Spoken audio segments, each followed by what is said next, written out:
Welcome to Rudy's RV Care and Maintenance video series. Today's helpful RV roofing care ideas are presented by Rudy's good friend, Mark Polk, from RV Education 101.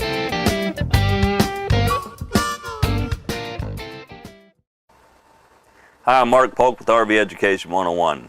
RV roof maintenance encompasses many different topics. Recently, I purchased this truck camper that was equipped with a standard roof vent and 12-volt fan in the RV's bathroom. As part of the Rudy's RV Care and Maintenance video series, we're going to demonstrate how to properly seal your roof anytime you repair, replace, or upgrade items on your roof. In this case, I'm going to upgrade the old roof vent with this new high-powered ventilation fan, so I'll need to be sure we get it sealed properly. Even though we're demonstrating on a roof vent, the tips and techniques used here will apply to almost any repair, replacement, or upgrade. Let's go up on the roof and get started. Caution: be extremely careful when working on the roof of an RV. A fall can result in serious injury or death. The first step is to remove the existing roof vent. You want to carefully remove all old roof sealant. If the roof has a rubber roofing material, be careful not to tear the material when removing the old sealant. I use an old plastic squeegee, and in the case of a metal roof like this one, a putty knife works well. With the old sealant removed, you can remove the screws securing the vent to the roof. Now remove the old vent and place the new vent in the roof opening to make sure the area around the vent that will be sealed is clean and free of debris and old sealant. You can use denatured alcohol to clean the area around the vent opening. Use this opportunity to examine the framing and roofing material around the opening. What you are looking for is anywhere water intrusion may have started or where the potential for leaks might exist. And if you do find an area that needs work, make the necessary repairs before installing the new vent. If everything is okay, properly apply a good quality butyl tape on the bottom flange of the roof vent.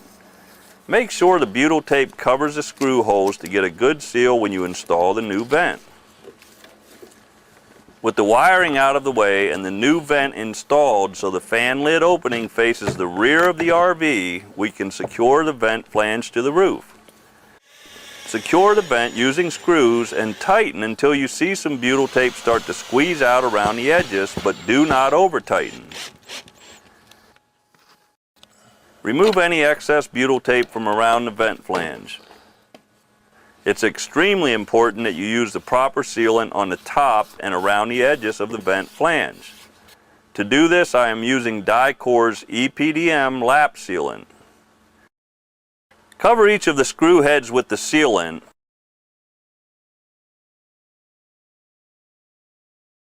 and run a bead around the perimeter of the vent flange and roof for a good long-lasting seal.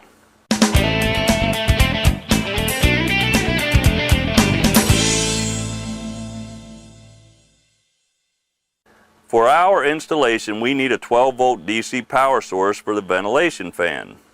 The existing wiring used for the old 12-volt fan will work for this. Turn off any 12-volt disconnect switches or disconnect the negative cable from the battery prior to making any electrical connections. Follow the fan installation instructions for making proper and safe electrical connections.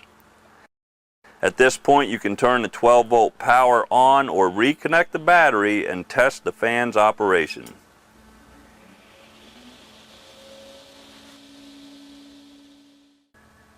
The only thing left to do is install the trim ring around the interior of the vent, and our high-speed ventilation fan installation will be complete. Installing a new roof vent and performing routine roof maintenance on your RV is not that difficult, and it will help extend the life of your RV's roof. If you don't feel comfortable working on the RV roof or installing and maintaining components on the roof, have the work done by an authorized RV repair facility.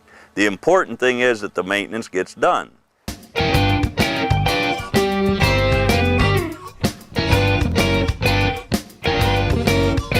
We hope you found this video helpful. Please visit our website for more of Rudy's helpful roofing resources.